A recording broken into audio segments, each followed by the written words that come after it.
أعوذ بالله من الشيطان الرجيم.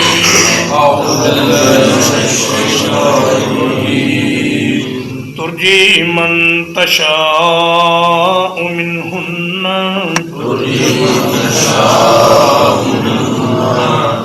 ان میں سے آپ جس کو چاہیں مؤخر کریں.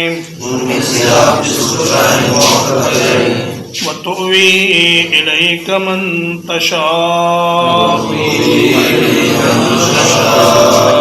اور اپنے پاس جگہ دیں جس کو چاہیں. وَمَنِ ابْتَغَيْتَ مِمَّنْ عَزَلْتَ اور جسے آپ طلب کریں ان عورتوں میں سے جنہیں آپ نے الگ کر دیا ہو.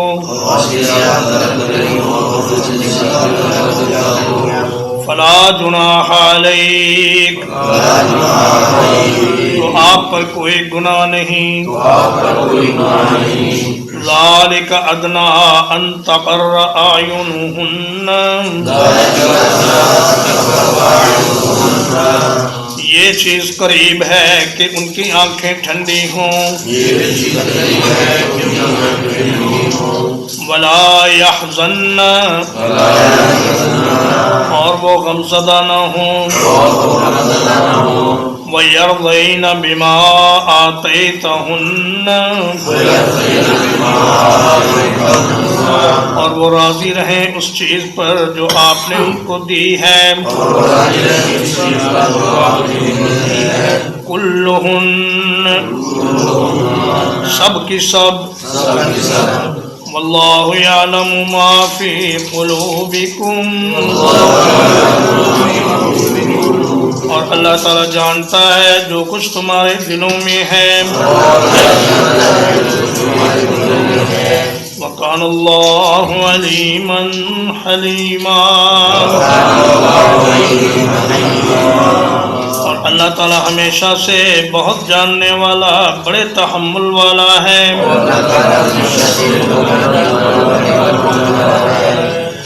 فرمایا اے میرے نبی آپ کی جتنی بیویاں ہیں ان میں سے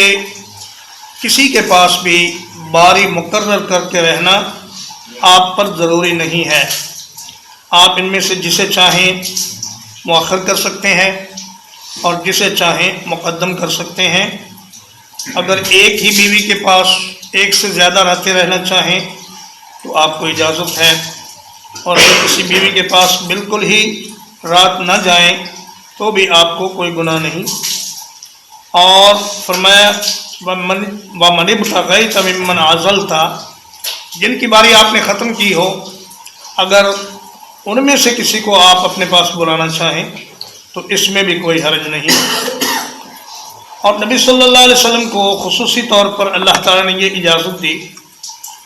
کہ آپ بیویوں کے درمیان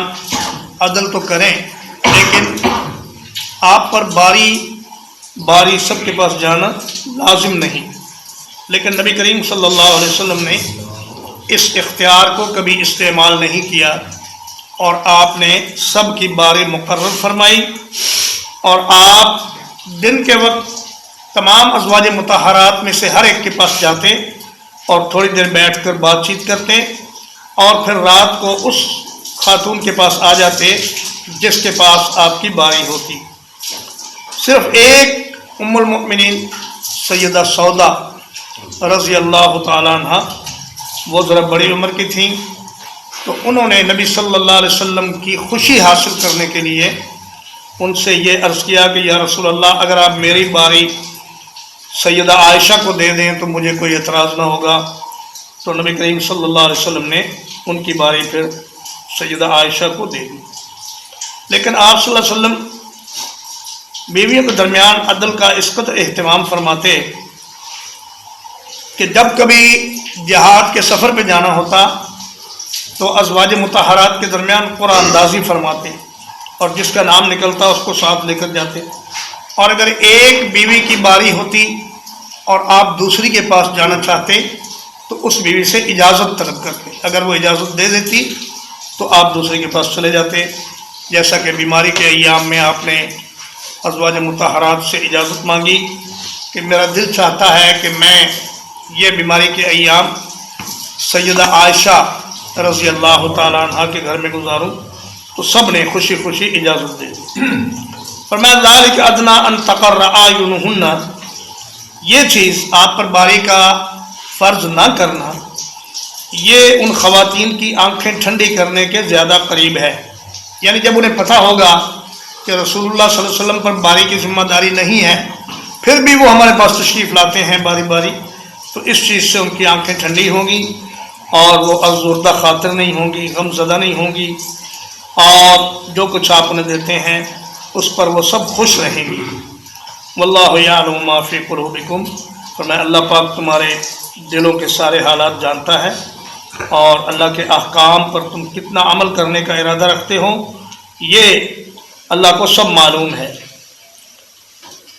پہلے تو خطاب صرف نبی صلی اللہ علیہ وسلم سے تھا، اب یہاں سے خطاب مومنین کے لیے بھی ہے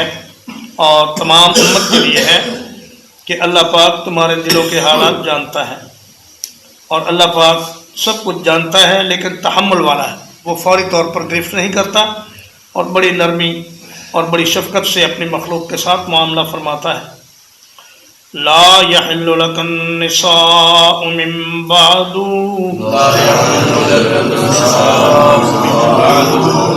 اس کے بعد آپ کے لیے اور عورتیں حلال نہیں ہیں، اس کے بعد آپ کے لیے اور حلال نہیں ہیں، ولا ان تبدل بهن من ازواج،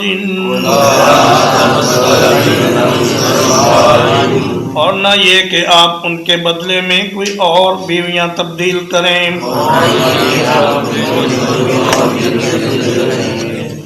ولو اعجبک حسنہن، اگرچہ ان کا حسن آپ کو خوش کرے، الا ما ملکت یمینک، مگر وہ لونڈیاں جن کا مالک آپ کا داہنا ہاتھ ہوا، وکان اللہ علی کل شیء رقیبا، اور اللہ تعالی ہمیشہ سے ہر چیز پر نگران ہے۔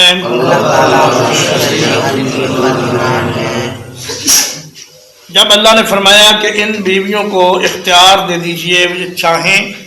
تو آپ کے پاس رہیں، اگر تنگی ترشی سے گزارا کر سکتی ہیں تو آپ کے ساتھ رہیں، اگر انہیں دنیا کا مال چاہیے تو آپ انہیں کچھ دے دلا کر رخصت کر دیں اور یہ جہاں چاہیں چلی جائیں، لیکن سب بیویوں نے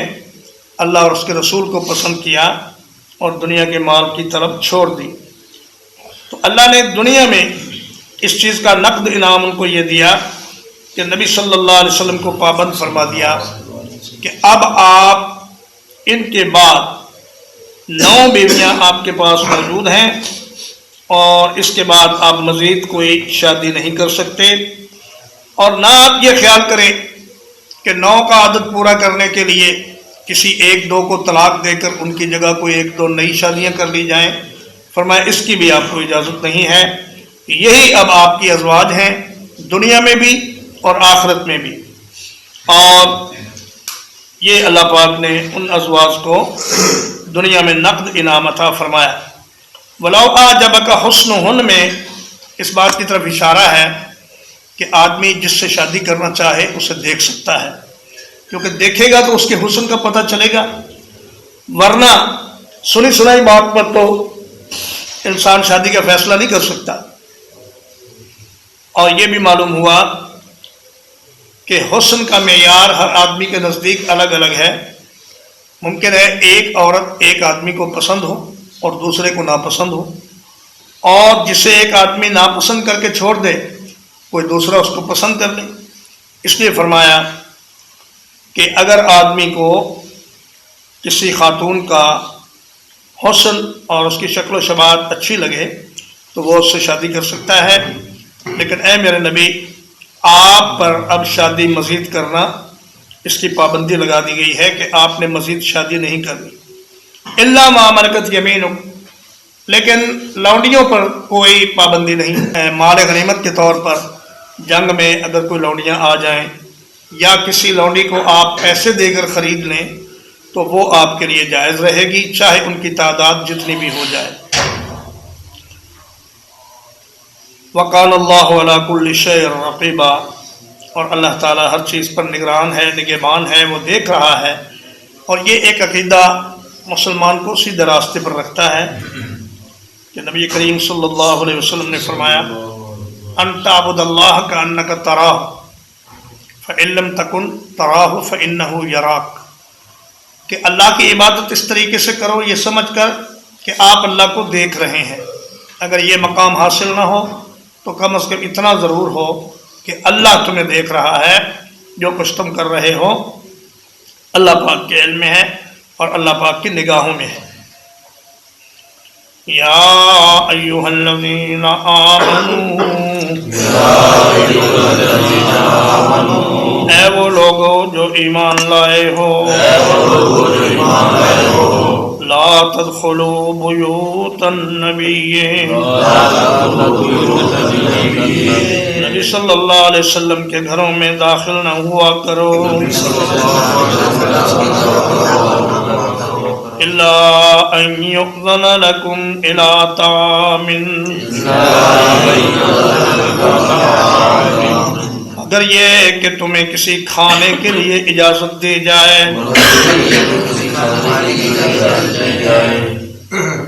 غیر ناظرین اناہ، اس کے پکنے کا انتظار کرنے والے نہ ہو، ولیکن اذا دعیتم فادخلوا، لیکن جب تمہیں بلایا جائے تو اس وقت داخل ہوا کرو،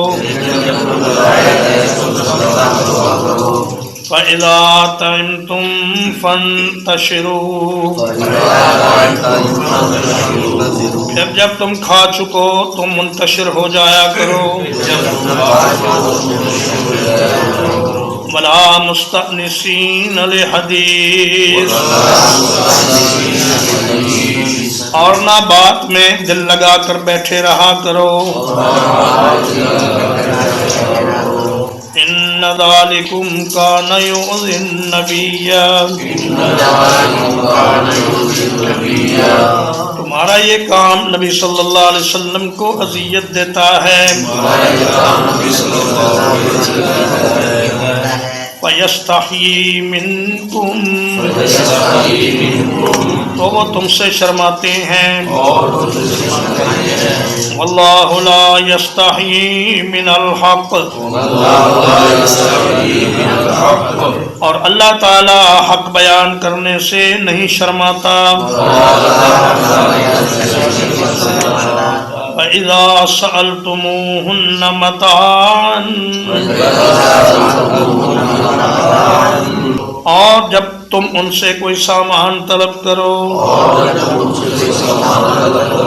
فَاسْأَلُوهُنَّ مِنْ وَرَاءِ حِجَابٍ، تو ان سے یہ سامان پردے کے پیچھے سے طلب کرو، ذالکم اطہر لقلوبکم، یہ چیز زیادہ پاکیزہ ہے تمہارے دلوں کے لیے، وقلوبہن، اور ان کے دلوں کے لیے، وما کان لکم ان تؤذوا رسول اللہ، اور تمہیں یہ حق نہیں کہ اللہ کے رسول کو اذیت دو، ولا ان تنکحوا ازواجہ من بعدہ ابدا،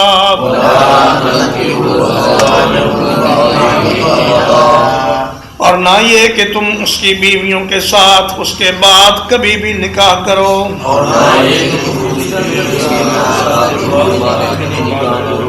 ان ذالکم کان عند اللہ عظیما، بلا شبہ یہ اللہ کے نزدیک بہت بڑی بات ہے۔ فرمایا اے ایمان والو، نبی صلی اللہ علیہ وسلم کے گھروں میں داخل نہ ہوا کرو مگر کوئی انتہائی ضرورت ہو تب، جب تمہیں کھانے کی اجازت دی جائے۔ بڑے لوگوں کی طرف سے اجازت مل جانا ہی کافی ہوتا ہے، دعوت ملنا ضروری نہیں ہوتا۔ فرمایا نبی صلی اللہ علیہ وسلم کی طرف سے کھانے کی اجازت مل جائے تو آ جایا کرو، لیکن غیر ناظرین اناہ، وقت سے پہلے آ کر کھانا پکنے کے انتظار میں بیٹھے نہ رہا کرو۔ انا یعنی سے مصدر ہے اور اس کا معنی ہے کسی چیز کا وقت ہو جانا، جیسے فرمایا الم یأن للذین آمنوا ان تخشع قلوبہم لذکر اللہ، کیا مومنوں کے لیے بھی وقت نہیں آیا کہ ان کے دل اللہ کے ذکر کے لیے جھک جائیں؟ تو فرمایا کہ برتن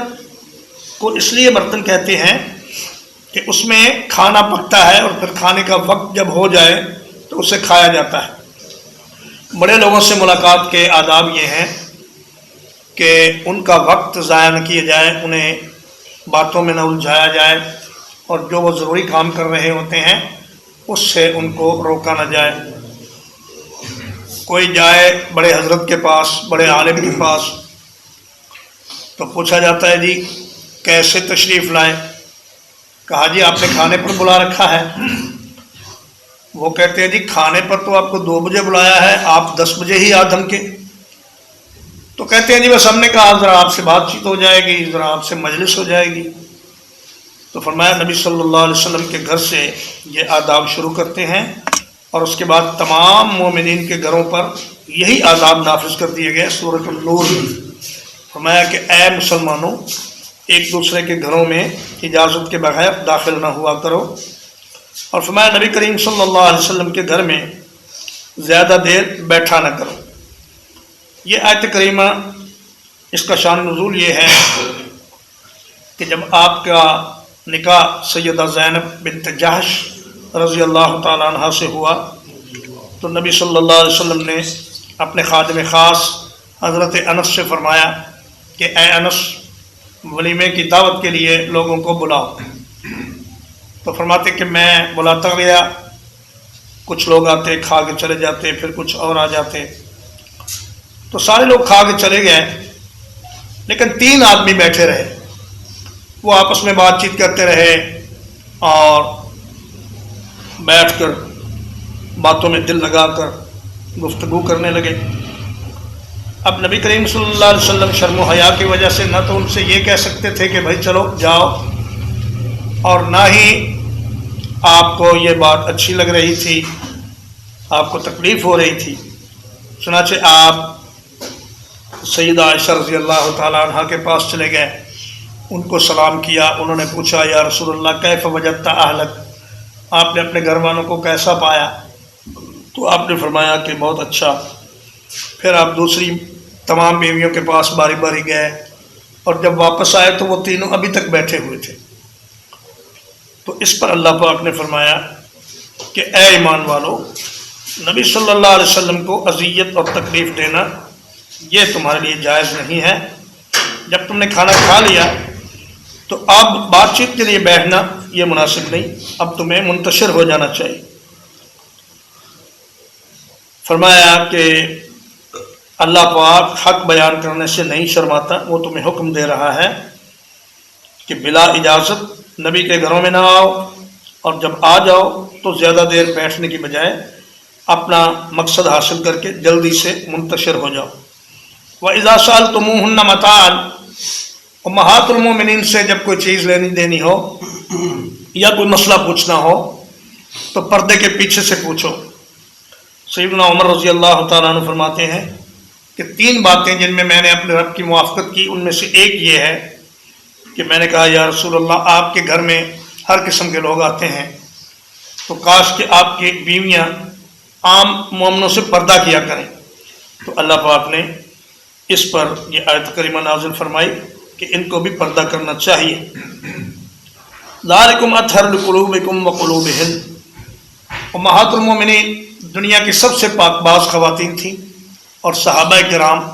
دنیا کے سب سے پاک باز مرد تھے، لیکن ان کے دلوں کو بھی پاک رکھنے کے لیے اللہ پاک فرما رہے ہیں کہ باہمی اختلاط سے بچو اور بغیر پردے کے ان خواتین کے سامنے نہ آؤ، اور خواتین سے فرمایا بغیر پردے کے مردوں کے سامنے نہ جاؤ۔ جب اتنے اعلیٰ درجے کے مرد اور اتنی اعلیٰ درجے کی عورتیں جو مومنوں کی مائیں بھی ہیں ان کو پردے کا حکم ہے، تو اب ہمارے یہاں گورنمنٹ کے اداروں میں اور ہوائی جہازوں میں اور اسمبلیوں میں بلا پردہ عورتوں کا مردوں کے ساتھ بیٹھنا اور ان سے گپ شپ کرنا، اس کی اسلام میں کوئی گنجائش نہیں۔ لوگ کہتے ہیں جی پردہ تو اصل میں دل کا ہوتا ہے، دل صاف ہو تو کوئی ضرورت نہیں کسی چہرے کے پردے کی، تو انہوں نے دراصل قرآن مجید کے احکام کو دل سے مانا ہی نہیں، ورنہ وہ یہ بات نہ کرتے۔ اور فرمایا وَلَا أَن تَنكِحُوا أَزْوَاجَهُ مِن بَعْدِهِ أَبَدًا، آپ صلی اللہ علیہ وسلم کی ازواج آپ کی وفات کے بعد مسلمان مردوں پر حرام ہے۔ یعنی یہ ایک تو اس لیے کہ وہ مومنوں کی مائیں ہیں اور کوئی اپنی ماں سے تو شادی نہیں کر سکتا، اور دوسرا اس لیے کہ نبی صلی اللہ علیہ وسلم کی عظمت کا یہ تقاضا ہے کہ جو عورت ایک دفعہ آپ کی زوجیت میں رہ چکی ہے وہ پھر امت کی کسی فرد کی زوجیت میں نہ جائے۔ فرمایا کہ یہ اللہ کے نزدیک بہت بڑی بات ہوگی، اس لیے تم اس چیز سے پرہیز کرو۔ ترجمہ ایک بار، ترجی من تشاء منہن، ان میں سے جس کو چاہیں آپ مؤخر کریں، وَتُؤْوِي إِلَيْكَ مَن تَشَاءُ، اور اپنے پاس جگہ دیں جس کو چاہیں، وَمَنِ ابْتَغَيْتَ مِمَّنْ عَزَلْتَ، اور جسے آپ طلب کریں ان عورتوں میں سے جنہیں آپ نے الگ کر دیا ہو، فَلَا جُنَاحَ عَلَيْكُمْ، تو آپ پر کوئی گناہ نہیں، ذَلِكَ أَدْنَىٰ أَن تَقَرَّ أَعْيُنُهُنَّ، یہ زیادہ قریب ہے اس بات سے کہ ان کی آنکھیں ٹھنڈی ہوں، وَلَا يَحْزَنَّ، اور وہ ازردہ خاطر نہ ہوں، وَيَرْضَيْنَ بِمَا آتَيْتَهُنَّ، اور وہ راضی رہیں اس چیز پر جو آپ نے ان کو دی ہے، كُلُّهُنَّ، سب کی سب،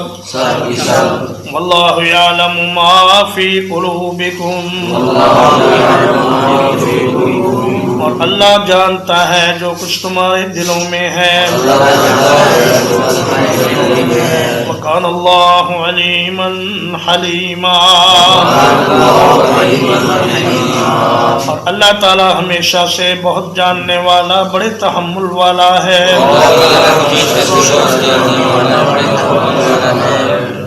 لا يحل لك النساء من بعد، آپ کے لیے اس کے بعد اور عورتیں حلال نہیں ہیں، ولا ان تبدل بهن من ازواج، اور نہ یہ کہ آپ دوسری بیویوں کے ساتھ ان کو تبدیل کریں، وَلَوْ أَعْجَبَكَ حُسْنُهُنَّ، اگرچہ ان کا حسن و جمال آپ کو اچھا لگے، إِلَّا مَا مَلَكَتْ يَمِينُكَ، سوائے ان لونڈیوں کے جن کا مالک آپ کا داہنا ہاتھ ہوا، وَكَانَ اللَّهُ عَلَى كُلِّ شَيْءٍ رَقِيبًا، اور اللہ تعالی ہمیشہ سے ہر چیز پر نگران ہے۔ یا ایھا الذین آمنوا، اے وہ لوگو جو ایمان لائے ہو، لا تدخلوا بیوت النبی، نبی صلی اللہ علیہ وسلم کے گھروں میں داخل نہ ہوا کرو، الا ان یؤذن لکم الی طعام، مگر یہ کہ تمہیں کسی کھانے کی طرف اجازت دی جائے، غیر ناظرین اناہ، اس کے پکنے کا انتظار کرتے ہوئے نہ بیٹھا کرو، ولیکن اذا دعیتم فادخلوا، لیکن جب تمہیں بلایا جائے اس وقت داخل ہوا کرو، فَإِذَا طَعِمْتُمْ فَانْتَشِرُوا، پھر جب تم کھانا کھا لو تو منتشر ہو جایا کرو، وَلَا مُسْتَأْنِسِينَ لِحَدِيثٍ، اور نہ باتوں میں دل لگا کر بیٹھے رہا کرو، ان ذالکم کان یؤذی النبی، تمہارا یہ کام نبی صلی اللہ علیہ وسلم کو اذیت دیتا ہے، فَيَسْتَحْيِي مِنْكُمْ، تو وہ تم سے شرماتے ہیں، وَاللَّهُ لَا يَسْتَحْيِي مِنَ الْحَقِّ، اور اللہ تعالی حق بیان کرنے سے نہیں شرماتا، فَإِذَا سَأَلْتُمُوهُنَّ مَتَاعًا، اور جب تم ان سے کوئی سامان طلب کرو، فَاسْأَلُوهُنَّ مِنْ وَرَاءِ حِجَابٍ، تو ان سے یہ سامان پردے کے پیچھے سے طلب کرو، ذَلِكُمْ أَطْهَرُ لِقُلُوبِكُمْ، یہ چیز زیادہ پاکیزہ ہے تمہارے دلوں کے لیے، وَقُلُوبِهِنَّ، اور ان کے دلوں کے لیے، وَمَا كَانَ لَكُمْ أَن تُؤْذُوا رَسُولَ اللَّهِ، اور تمہیں یہ حق نہیں کہ اللہ کے رسول کو اذیت دو، وَلَا أَن تَنكِحُوا أَزْوَاجَهُ مِن بَعْدِهِ أَبَدًا،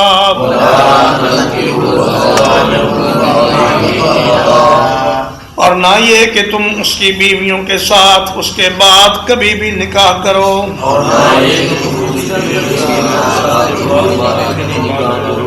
ان ذالکم کان عند اللہ عظیما،